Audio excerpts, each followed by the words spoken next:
Out of the mist came a general riding his proud mount. His horse stepped gracefully through the mud and wild grasses and never flinched as the cannons roared. Its rider could concentrate on the battle scene in front of him. It was the Battle of Bull Run, fought on July 21st, 1861 in Virginia. It was the first major land battle in the Civil War. It was a surreal picture, as if you had been translated into that time period.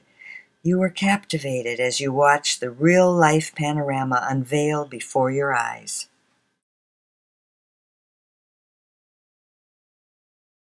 Actually, you were in Wasioja, Minnesota for their Civil War Day celebration. Their recruiting station is one of only 3 left in the United States from that time period. Minnesota was the first state to offer troops to the Union. Recruits from the Wasioja station numbered over 200 and were part of Company C of the 2nd Minnesota Volunteer Infantry Regiment. They were led by Captain James George, whose great-great-grandson portrayed him in these activities. The seminary school, which became a college, found its enrollment was cut in half by so many of its students enlisting that later it closed in 1894. Then a fire gutted it in 1905. The battle reenactment was in full force. Although there were 3 days of battles, this one was cloudy and wet. You huddled in the rain trying to protect your camera gear. By the time the battle was over, you had slipped and slopped through so much mud that your body would ache for days. You felt cold drops of water find crevices in your poncho to leak through. But not all battles stopped because of rain. The cannons fired in orderly succession. The flag bearers were being shot down as the first targets, but their colors were immediately picked up by another soldier.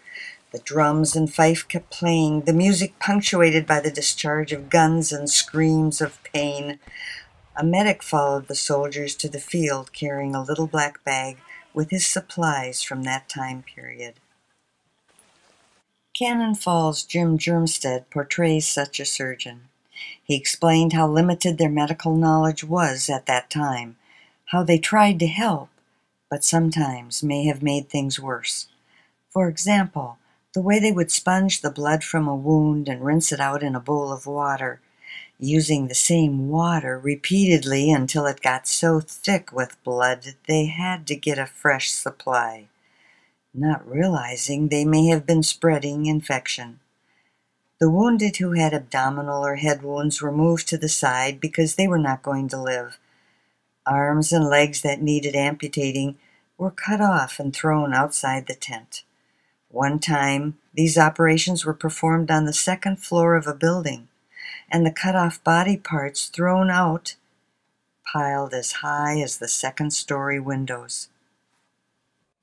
It's scenes like these, portrayed by living persons, that reminded me of the reality that those who have gone on before us experienced.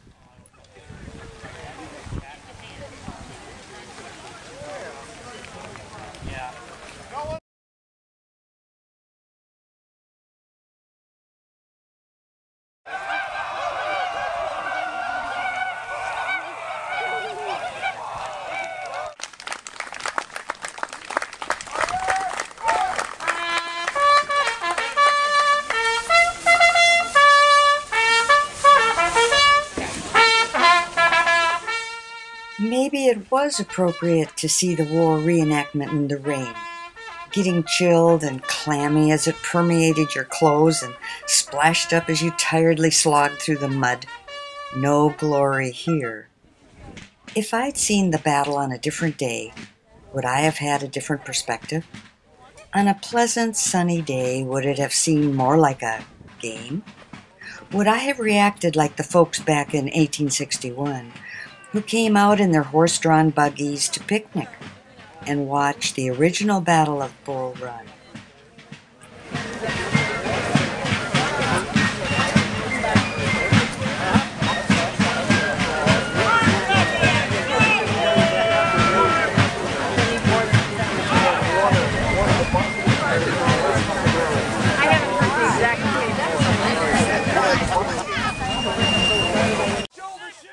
As of now, June 25th, 2011.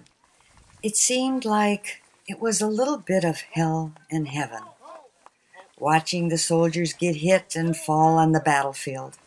Their screams of anguish as they were blinded or had a leg amputated. The horrors they saw that were imprinted in their minds and seemingly in every cell in their body to haunt them. This was the hell. And the heaven? If you stayed to the end, the cannons stopped roaring, the dead bodies got up from the battlefield, the enemies walked toward each other as friends.